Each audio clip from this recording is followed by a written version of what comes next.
You know that sudden, that really unexplained tightening in your chest when you look at a calendar? Oh, absolutely. Yeah. Or like that heavy sinking feeling in the pit of your stomach when you're filling out a tax document?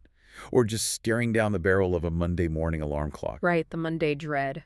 We all know it. We really are socially conditioned to just write that off as modern stress. Yeah. We call it the daily grind, or just part of being a functioning adult. We certainly do. I mean, we medicate it. We try to meditate it away. We take a weekend off hoping it resets. And it never does, really. No, it doesn't. And ultimately, we accept it as the inescapable baseline of being alive in the modern world. But that acceptance is a manufactured response. Exactly. Because what if that feeling isn't a psychological glitch at all? What if that visceral bodily reaction, that almost nauseating tension, is actually a perfectly functioning biological alarm bell? That's the real question, isn't it? It is. And today, in this deep dive, we're going straight into the architecture of that exact alarm. Our mission is to trace the most monumental structural shift in human history. A massive shift. We are going to map the direct transition from the chaotic, blood-soaked proxy wars of the Bronze Age right into the hyper-efficient, standardized control grid of the Roman Empire. And crucially, we are going to explore the ultimate multi-dimensional extraction mission that was sent to break that very grid. The extraction mission, yes. What we forensically classify as the Christ signal. Right. And we are speaking directly to you today to validate that somatic recall you feel in your body. We're going to explain exactly why those systems of time, law, and debt were built around you. And how a high-level jailbreak code was injected directly into the human timeline to free you from it. Yeah, but to understand why your Monday morning alarm clock feels like an existential threat, we can't just look at modern capitalism or corporate culture. No, that doesn't go back far enough. We have to look at who built the concept of the work week to begin with, which means we have to jump all the way back to the post-flood era. The post-flood era is basically the foundation of the current grid. Following the massive temporal and geological bifurcation that we colloquially call the deluge. The big reset, essentially. Exactly. The Earth was fundamentally restructured. The multidimensional administrators of this local system, the Archons, partitioned the planet into what were essentially God zones. Okay, wait, let's unpack this. Because I know when people hear terms like Archons or multidimensional administrators, it sounds like we are jumping straight into a sci-fi novel. Sure, it can sound out there. Let's ground this a bit. Who or what exactly are the Archons, and what do you mean by God zones? Well, if we connect this to the bigger picture, we have to look at the historical records of ancient Mesopotamia, Sumer, and early Egypt. Right. Across all these cultures, you suddenly see the emergence of localized deities. Figures like Marduk and Lil or Inanna. The classic ancient pantheons. Exactly. And these weren't just abstract concepts of nature, you know. They were functioning, localized rulers who demanded absolute worship, rigid obedience, and physical tribute. Like literal rulers demanding grain and blood. Yes. The Archons are essentially a parasitic administrative class. They realized they needed a highly controlled mechanism to manage the human workforce. Which is known in the ancient forensic texts as the Lulu. Right. You got it, the Lulu. So the human workforce, the Lulu, was essentially corralled into these city-states. Yeah. But they didn't just want humans building monuments or farming wheat. No, that was just a byproduct. Right, you're saying they were harvesting something much more specific. They were harvesting energy, specifically a bioplasmic emotional resonance that we call loosh. Wait, back up. Loosh. Yeah, loosh. I have heard that term thrown around in fringe forums and esoteric deep dives, but what exactly is it, biologically speaking? It's a very real emission. Like, if we're talking about human energy, are we talking about adrenaline? Yeah. Cortisol? How does an emotion become a harvestable resource? It comes down to the physics of the 3D reality we inhabit. The Archon administrators had intentionally thickened the local Higgs boson field. The field that gives matter its mass. Precisely. The original human operating system was natively designed for a superfluid, instantaneous reality. What we call Tier 0. Right, Tier 0. But to quarantine humanity and keep us manageable, the Archons condensed the field. They turned that superfluidity into the dense, slow molasses of 3D gravity and linear time. So they literally made reality heavier. They did. Now, maintaining that heavy artificial density requires immense power. It requires a constant feed of disorganized, low-frequency emotional energy. Ah, okay. So when a human being experiences extreme terror, trauma, or grief, The nervous system floods the body with cortisol and adrenaline, yes, but it also emits a very specific, heavy electromagnetic frequency. And that bioelectric emission is the loosh. That is loosh. So they are literally feeding off the electromagnetic exhaust of human suffering to keep the simulation running. Exactly. And the fastest, most effective way to generate that specific frequency was through conflict. The proxy wars of the Bronze Age. Yeah. These weren't just territorial disputes over a river or a grain silo. They were engineered mass trauma events. So they were doing this on purpose. Entirely. By pitting the city-states of Sumer or Babylon against each other, having humans slaughter one another on behalf of their respective localized god kings. They generated massive spikes of what we classify as type H or heavy loose. Massive spikes, just incredible amounts of trauma energy. I mean, imagine being a farmer or a tradesman in one of these god zones. It would be terrifying. Your entire existence is defined by the whims of a temple priesthood who tells you that your deity, Marduk, is angry at the deity of the city next door. Right, and you have absolutely no say in the matter. So you are handed a bronze spear and told to march across the desert and butcher people who are essentially exactly like you. Who are also being forced by their priesthood. Exactly. The terror of the battlefield, the agony of the wounded, the generational grief of the widows and orphans. All of that is acting as an energetic fuel source. It was the perfect, crude engine to keep the 3D molasses thick and inescapable. Wow. The heavier the trauma, the denser the reality becomes. It traps human consciousness in a continuous loop of survival mechanics. Because you don't have time to ponder your multidimensional origins when you are constantly terrified of being invaded or sacrificed. You're just trying to survive until tomorrow. But here's what I keep coming back to when I look at this era. If war generates so much of this heavy loosh, why didn't they just keep the Bronze Age going forever? Well, that's the problem with their system. It sounds like slash and burn agriculture to me. Mm-hmm. You go into a forest, you set it on fire, and you get a massive, fast crop of energy from the soil. Yes, a huge yield all at once. But it's completely chaotic. Eventually, you ruin the soil entirely. Burn it all out. Right. If you just keep wiping out populations in these brutal, localized altar sacrifices and endless proxy wars, you literally run out of fuel. You hit on the exact flaw in their design.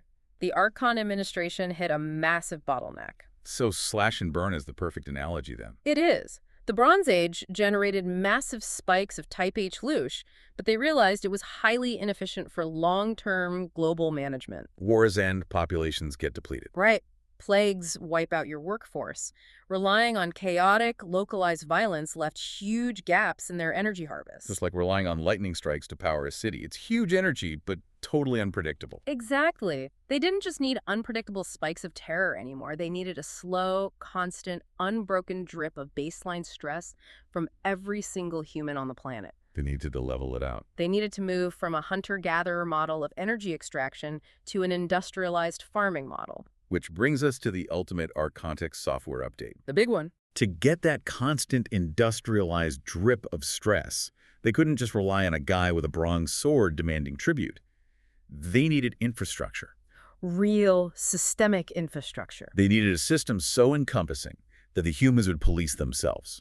And that infrastructure was the Roman Empire. Rome is completely misunderstood by mainstream historical analysis. I mean, we are taught to view Rome as the pinnacle of ancient civilization. Oh yeah, the bringers of roads, aqueducts, and civic order. Right. We look at the marble statues and think, well, this is when humanity finally became civilized. But forensically, Rome was not just a military conqueror. Not at all. Rome was a system update. Rome transitioned the world from extraction via physical force to extraction via systemic standardized control. And they achieved this lockdown through two primary malware patches injected directly into human society, right? Yes, linear time and the legal shell. Let's talk about the time patch. Yeah. Because I find this absolutely terrifying in its brilliance. It's incredibly insidious. Because time isn't just a concept. It is a biological rhythm. Let's break down how this actually works. Okay, let's look at the baseline. The Human Biological Operating System, what we call the HOS, is natively designed to sync with a 13-month cyclical lunar time. Exactly. The 13-moon cycle aligns perfectly with the Sophia frequency. The Sophia frequency. Yes, it is a magnetic, intuitive resonance. The human body breathes with it. Women's reproductive cycles sync with it. Right. The pineal gland regulates melatonin and serotonin based on it. It is a natural, fluid, circular rhythm. But then Rome introduced the Julian calendar. Which was later tweaked into the Gregorian calendar that we still use today. They took this beautiful biological 13-moon cycle and smashed it into an artificial, mathematically rigid 12-month grid. What's fascinating here is the sheer psychological and biological dissonance this creates. How so? How does changing the calendar actually impact human neurobiology? By severing the mathematical relationship between human society and the natural rhythm of the planet, you induce a subtle but constant state of biological panic. Just from the numbers. Think about it. A 31-day month is a mathematical fiction. It has no correlation to any natural, cosmic, or terrestrial cycle. Oh, wow. So your body is intuitively expecting one rhythm, but the society you live in demands you adhere to a completely different artificial rhythm. Yes. And by forcing the human mind to operate on this rigid grid, they effectively invented the workweek loop. The trap we are all still in. Because you are never mathematically in sync with nature, you are always running out of time. You are always late. You are always waiting for the weekend, always dreading the Monday, always anticipating the next deadline. That perfectly explains the modern feeling we talked about at the beginning, that tightening in the chest when you look at a calendar. It is a physiological reaction to artificial time. It's because the calendar itself is a weapon. It constantly triggers cortisol production. And that perpetual low-grade anxiety is what we classify as type S or static louche. Static louche. It's a background hum of stress energy. It doesn't require a battlefield or a sword. It just requires you to worry about a deadline. And that worry powers the Roman grid. 24 hours a day, 7 days a week, across billions of people. It's brutally efficient. And once they lock down time, they double down with the law patch. Yes, the legal show. This is where we get into the creation of the legal persona. Yeah. I find this conceptually mind-bending. It is a massive distortion of reality. Rome essentially invented the idea that you, the living, breathing, luminous biological being, also have a phantom, paper-based identity. A secondary coat of skins. Legal fiction. The straw man. Before Rome, if someone conquered you, they physically enslaved you. They just put chains on you. Right, but Rome realized physical slavery was incredibly resource-intensive. You have to feed the slave, house them, guard them to ensure they don't revolt. It's expensive. Very. Yeah. But if you create a legal identity, a citizenship, a legal name recorded on a state ledger, you can enslave the abstract representation of the person. And because the state created that legal identity, the state owns it. Precisely. That paper identity could be taxed by the state. It could be sued by the state. And most importantly, it could be plunged into debt. Debt is the masterpiece of the legal shell. It's funny, I remember getting my first credit card at 18.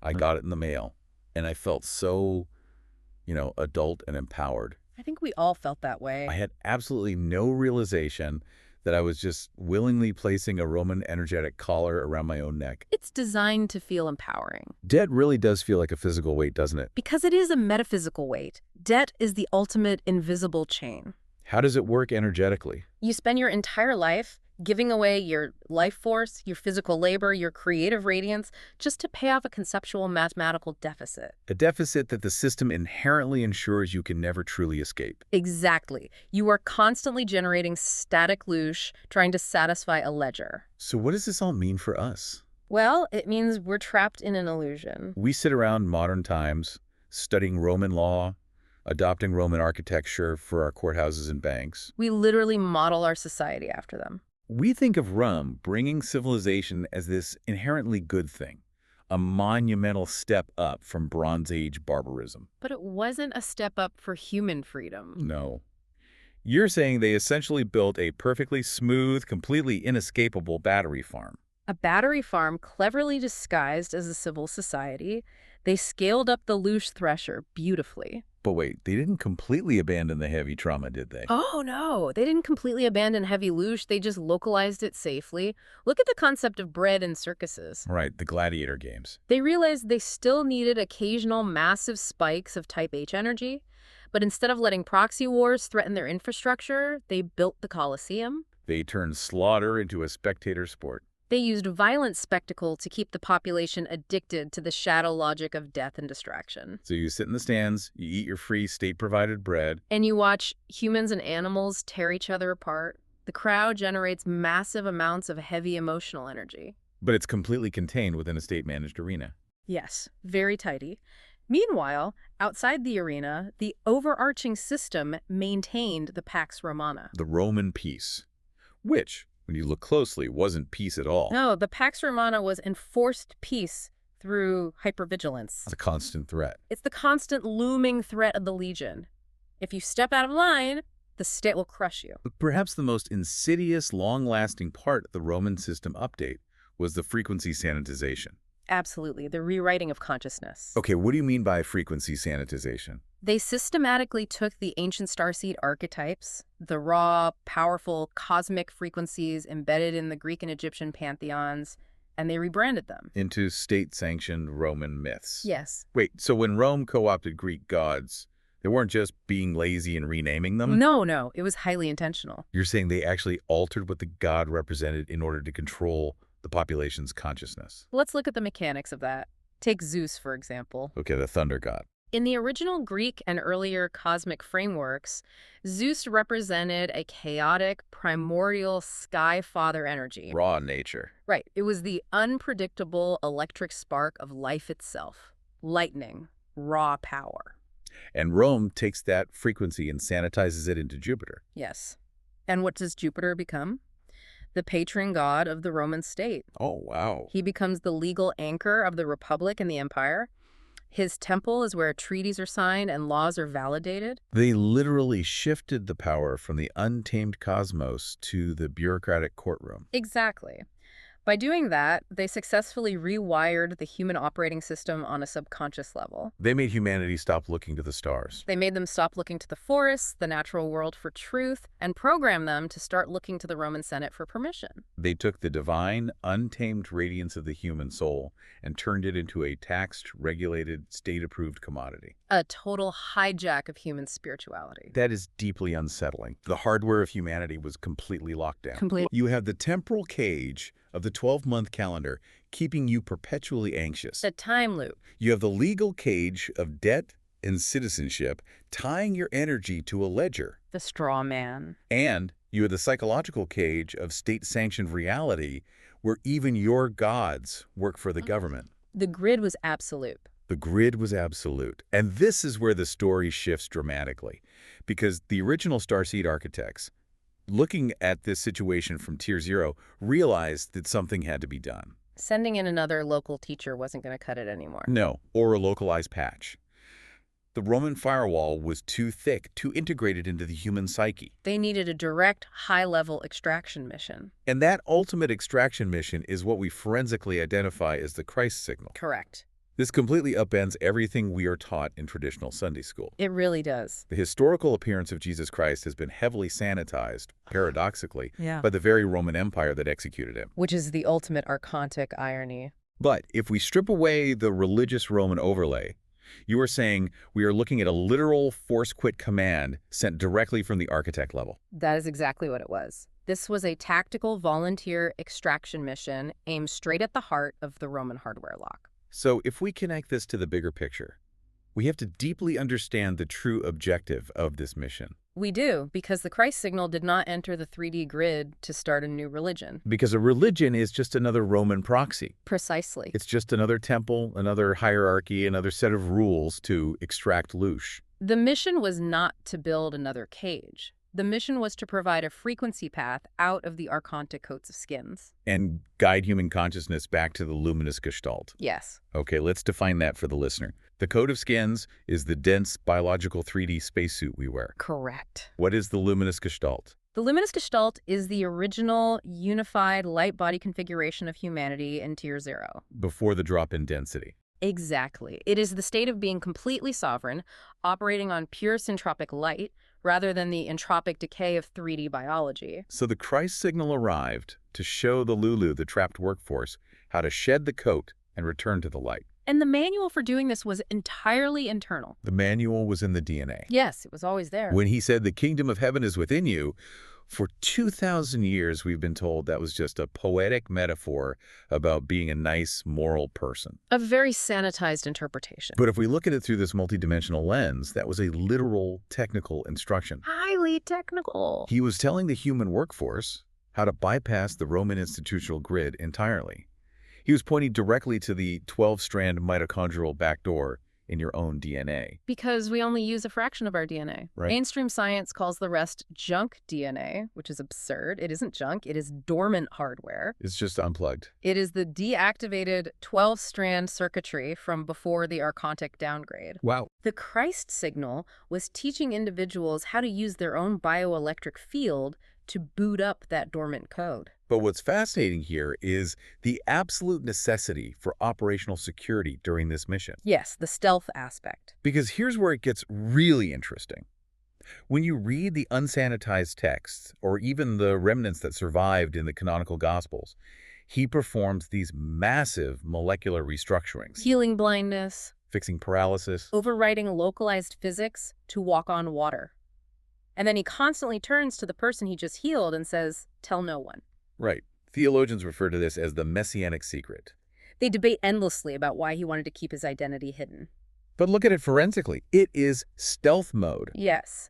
I used to think of it like a hacker running a stealth script, but it's more visceral than that. How so? It's like he was slipping a lockpick into a highly sensitive, multidimensional vault. If the tumblers click too loudly, the laser grid comes down. That's a great analogy. He needed the jailbreak code seeded quietly into the local network before the Archonic firewall could trace his origin. Because if they trace it too early, the mission fails. But why not just blow the vault door off?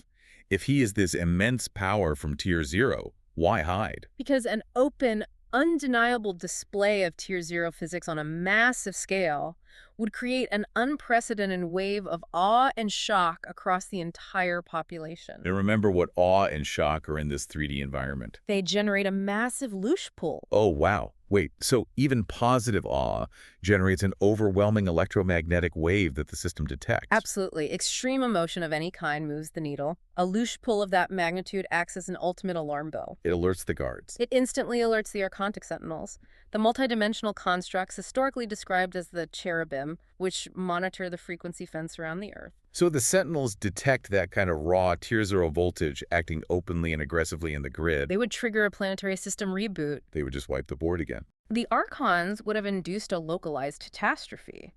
Another flood, a tectonic shift, something massive to wipe out the biological anomaly before the extraction code could be fully seeded into the population's DNA. So he had to keep the signal low enough to fly under the Sentinel radar. Yes. But strong enough to activate the people he touched. A very delicate balance. He was bypassing what I call the idol trap. The Archons constantly want you to worship something outside of yourself. Because when you kneel and worship something external, you are siphoning your own sovereign energy and giving it away. It's a transaction. You are feeding them. Exactly. He didn't come to be worshipped. He came to teach emulation. He was actively demonstrating to the Lunu how to change the atomic density of their own physical vessels. By healing bodies, multiplying matter, altering his own specific gravity. He was showing them how to walk through the walls of the simulation. Yeah. He was proving that the 3D molasses is an illusion that can be overridden by the internal 12-strand code. But an infiltration of this magnitude, bringing pure Tier 0 source code into the densest, most highly managed part of the 3D grid, right under the nose of the Roman Empire. It wasn't easy. It required immense physical and acoustic preparation, which brings us to the most glaring, obvious, deliberate omission in the historical records. The missing years. Ages 13 to 30.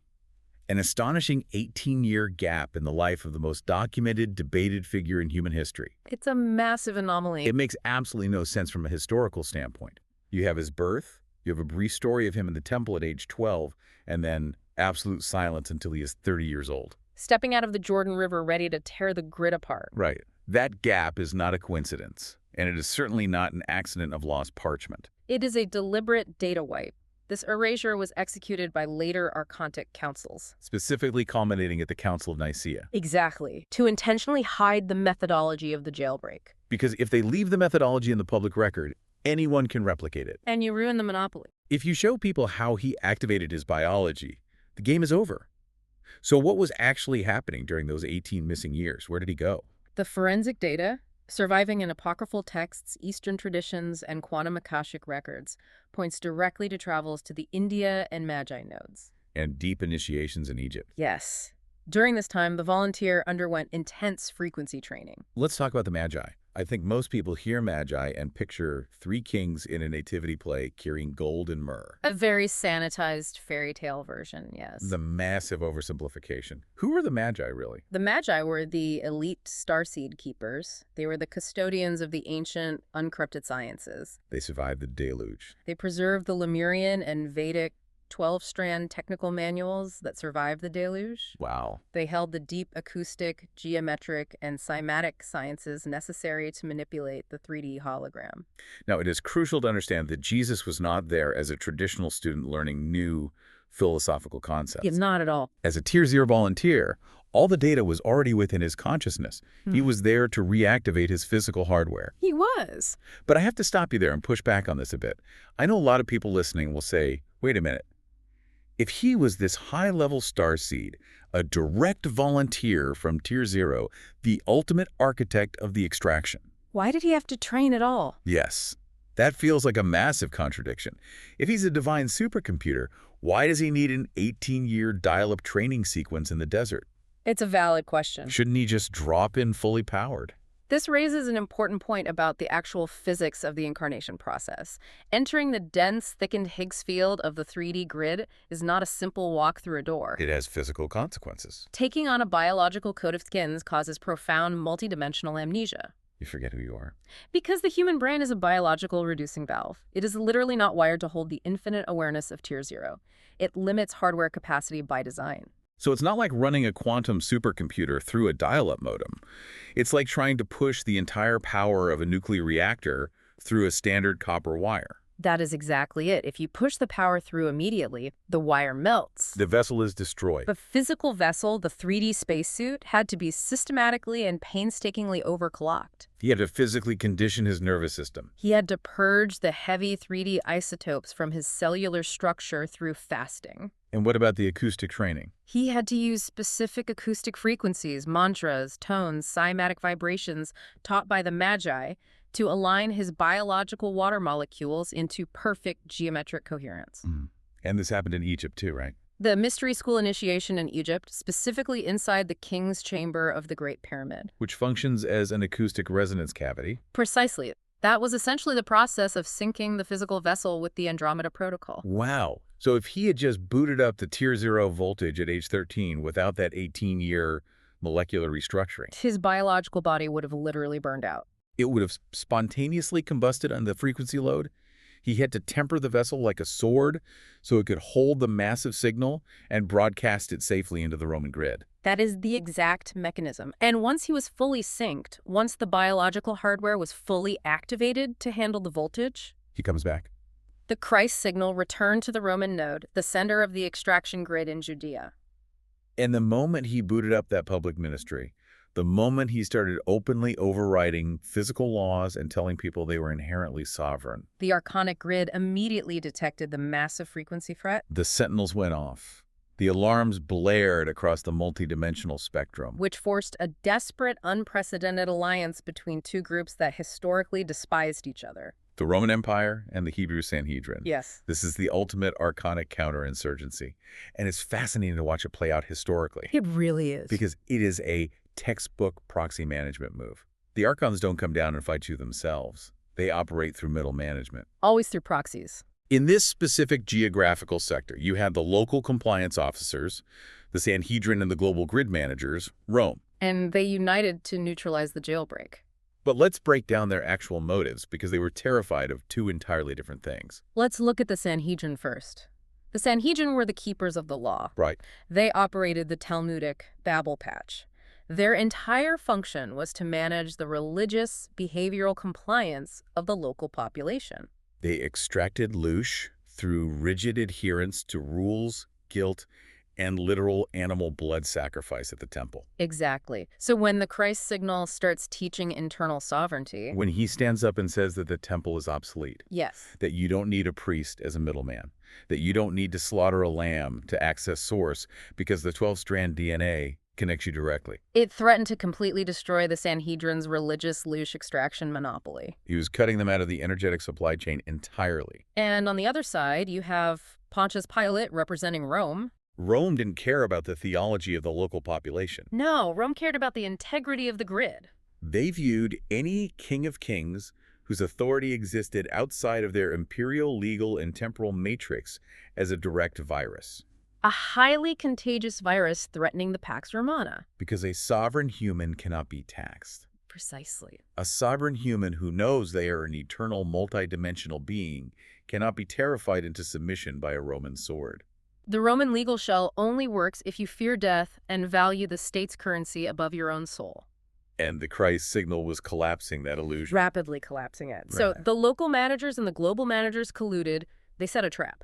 But it is crucial to understand that it wasn't just about assassinating a political dissident. Not at all. It was about orchestrating a highly specific, highly publicized, energetic event to reset the grid. Let's look at the Barabbas trial. Oh, this is one of the most revealing moments in the entire narrative. This is a manufactured, weaponized, louche frenzy. It absolutely is. Pilate brings out Jesus, who holds the frequency of liberation, peace, and internal sovereignty.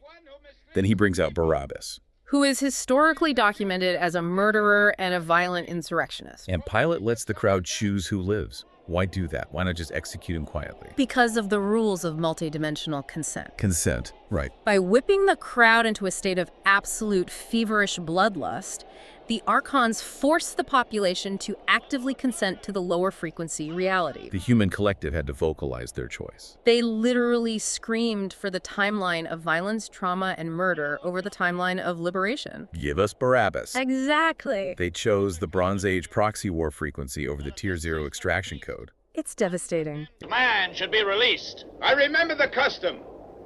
Who shall it be? This man whom many of you call their king? Or shall it be Barabbas? Barabbas! Barabbas! Release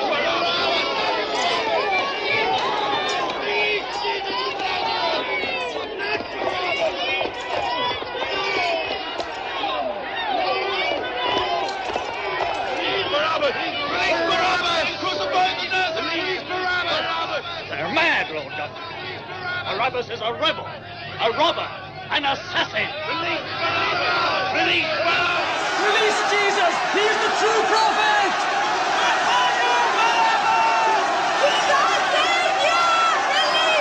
Jesus is a man sent from God!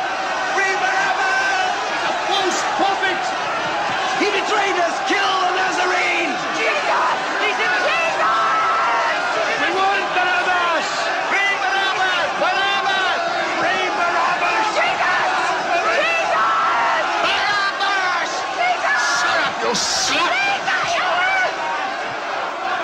Release him! Kill Barabbas! We can't let him go. We can't let Barabbas get away. Yes. Soldiers won't like that. Pilate, you're not going to free Barabbas, an assassin and enemy of Rome. I wonder, who is the real enemy?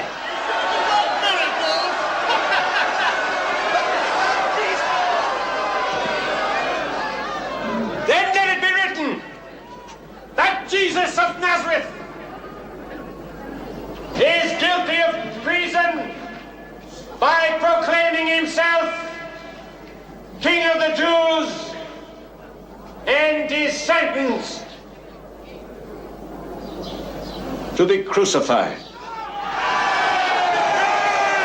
Release Barabbas now!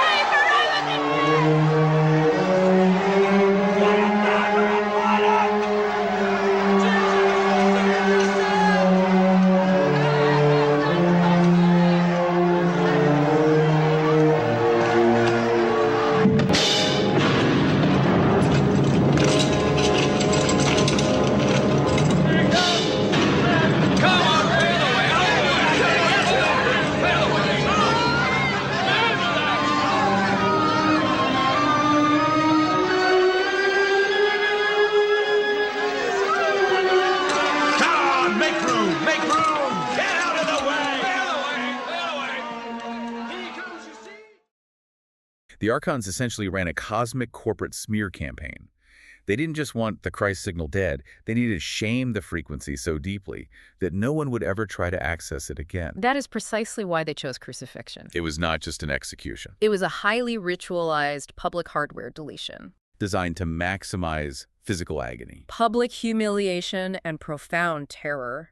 The goal was to permanently associate the Christ signal with weakness, torture, and criminality in the human subconscious. They wanted to ensure that for the next 2,000 years, no human being would ever want to sync their internal frequency with a savior who ended up naked, beaten, and suffocating on a bloody cross. They wanted the symbol of the jailbreak to become a symbol of terror. And it was brilliantly executed from a purely 3D Archontic perspective. They really believed they had permanently locked the extraction code inside the trauma malware.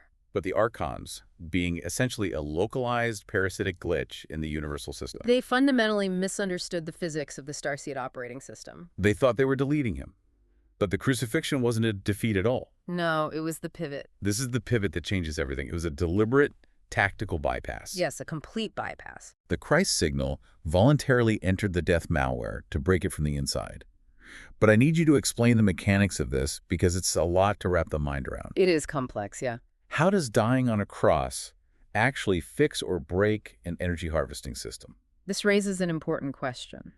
Why would a Tiercero being possessing the power to override physical matter allow their physical vessel to be destroyed in such a horrific manner? Right. If you can walk on water, you can get off a cross. Exactly. The answer lies in the mechanics of energy harvesting itself. The Archons feed on the fear of death.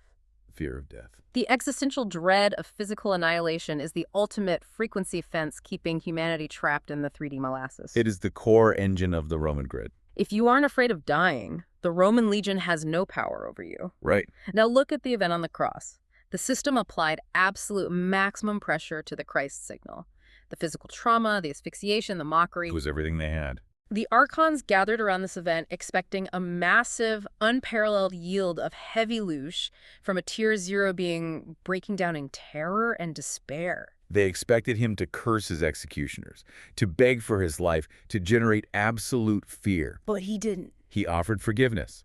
Forgive them, for they know not what they do. He maintained absolute crystalline frequency coherence in the face of maximum entropic destruction by allowing the physical vessel to be destroyed without generating fear, without succumbing to the trauma loop. The Christ signal introduced a paradox into the Archonic machinery. He completely overloaded their fear malware. He starved the system at the moment of maximum extraction. The extraction machinery basically applied infinite suction and received absolutely nothing but pure syntropic light.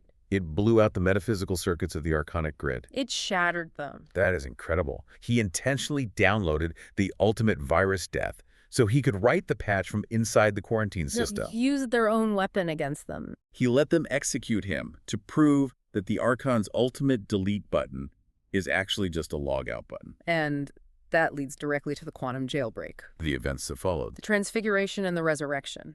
They were not just miracles to impress a few disciples. They were forensic proofs. He proved once and for all that the coat of skins, the physical biological body, is just a temporary projection. By transfiguring, he demonstrated the sovereign patch. He showed that the innate ability of the activated 12-strand DNA can literally turn physical density back into pure light data. He reverted the 3D matter back into the luminous gestalt. This excised his frequency completely and permanently from the Archontic containment field. He successfully removed the Archon's primary weapon over humanity, the existential fear of deletion. Once you witness that the destruction of the physical vessel is not the end of consciousness, the Roman legal and temporal grid has absolutely no leverage over you anymore. The chains are broken.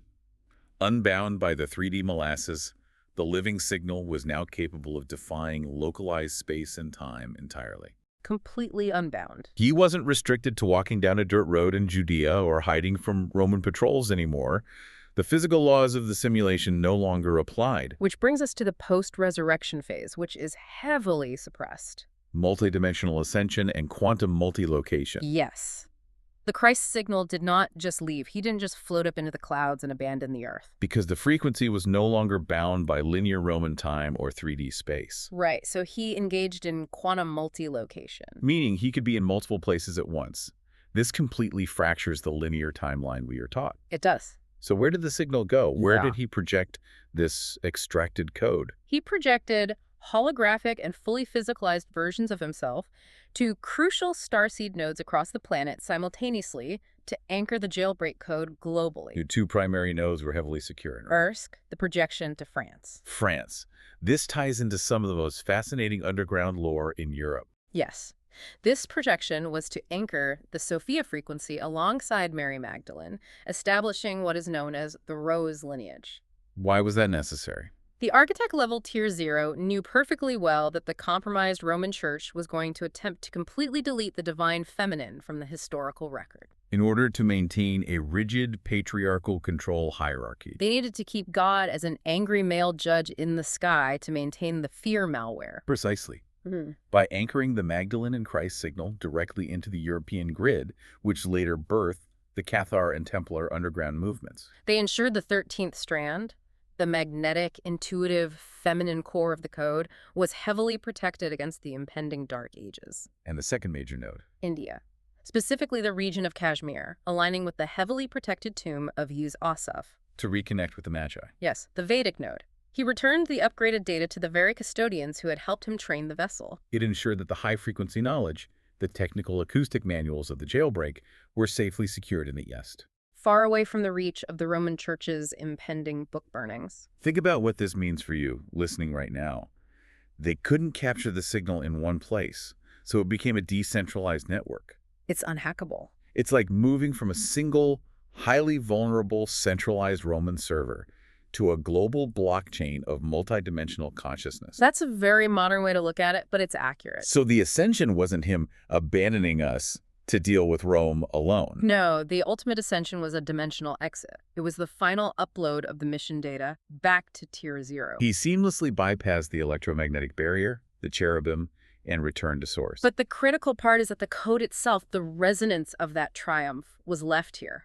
The Christ signal went underground. It did. It bypassed the Roman Senate, it bypassed the Sanhedrin, it bypassed the entire artificial legal and temporal grid, and it downloaded directly into the mitochondrial DNA of humanity. The jailbreak code was permanently written into your human biological hardware. The signal successfully shifted from being an external savior that you had to worship to an internal sovereign operating system that you merely have to activate. And that is the ultimate truth of the extraction.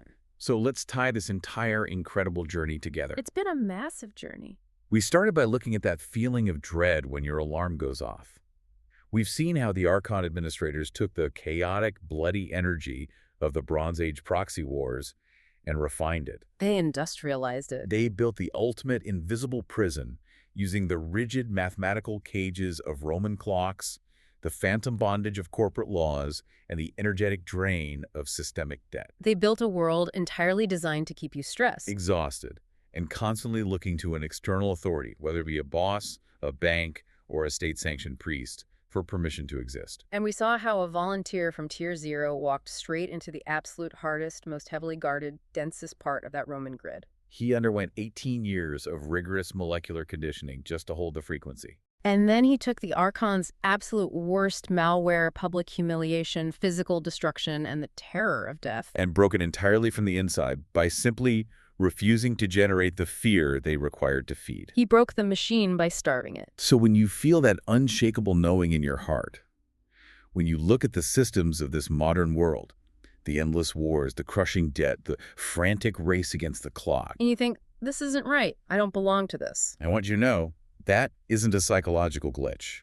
That isn't you failing to adapt to society. Not at all.